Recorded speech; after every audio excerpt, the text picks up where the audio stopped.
प्रकृति पर्यावरण सेवी श्री वशिष्ठ के सम्मान में आयोजित किया गया है।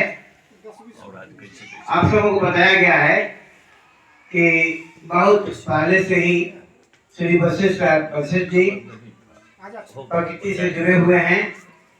पेड़ पौधों के साथ इनका गहरा संबंध रहा है और विशेषकर सेवा निवृत्ति के बाद तो इसमें ये पूर्ण समर्पण भाव से लग गए हैं और इतना समय देते हैं अपने आसपास इलाके के हर शुभ अवसर पर, शादी विवाह के अवसर पर, कोई और जो अनुष्ठान होता है उस अवसर पर वृक्षारोपण करवाते हैं और हर जगह इसके लिए प्रचार प्रसार करते हैं।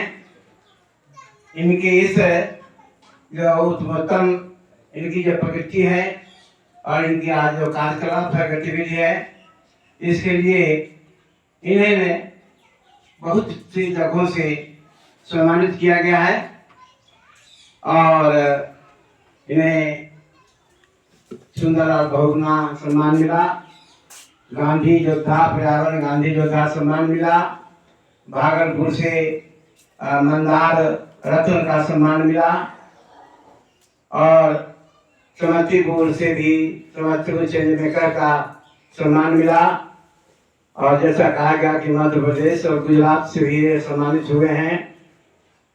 और केवल यही नहीं, और ये साहित्य की साहित्य के द्वारा भी प्रकृति का पोषण करते हैं। इन्होंने प्रकृति से संबंधित साहित्य रचनाएं भी की है। इनकी पहली पुस्तक वो पर्यावरण संरक्षण, पेड़ पौधों के संग, फिर जल संरक्षण, फिर जीवन और पर्यावरण और का प्रकाशन हुआ है। साथ ही इनके व्यक्तित्व और कृतित्व पर आधारित पिछले वर्ष एक पुस्तक का भी लोकार्पण किया गया था, प्रकृति पुत्र वशिष्ठ, उस पुस्तक का नाम था। संयोग से मैंने उस पुस्तक का संपादन किया था। उसमें इनके मित्रों और इनके विभाग के अधिकारियों और अन्य साहित्यकार मित्रों के बहुत सारे उसमें निबंध थे, बहुत सारे आलेख थे, कविताएं थी और उस प्रकृति पुत्र के रूप में उस पुस्तक का जो मैंने संपादन किया था पिछले साल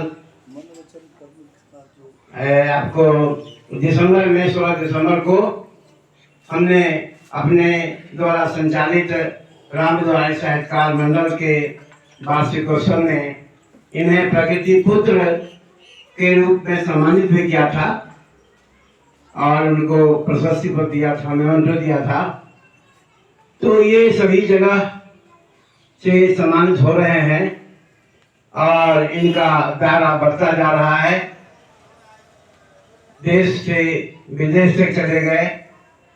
मैं तो कामना करूंगा इनको, मैं इनके लिए आकांक्षा करूंगा कि ये देश का, और ये नेपाल तो निकट का देश है, दूर देशों तक भी इनकी ख्याति बढ़े और वहाँ इनकी पहुँच हो और वहाँ ये सम्मानित हों।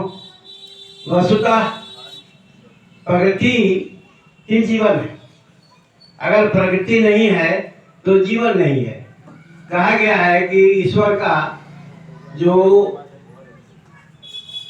दूसरा रूप है, प्रकट रूप है, ईश्वर का अगर प्रकट रूप कोई है तो वह प्रकृति है। जैसे मंदिरों में देव विग्रह होता है, राधा कृष्ण या सीताराम का विग्रह होता है, मूर्तियों का विग्रह होता है, उसी तरह से ईश्वर का ये विग्रह है। ये प्रकृति जो है, नाना रूप, पर्वत और जंगल और मैदान और समुद्र, ये सब जो है, इंद्रधनुष, वर्षा, आंधी तूफान, ये सारी चीजें जो हैं, ये प्रकृति जो है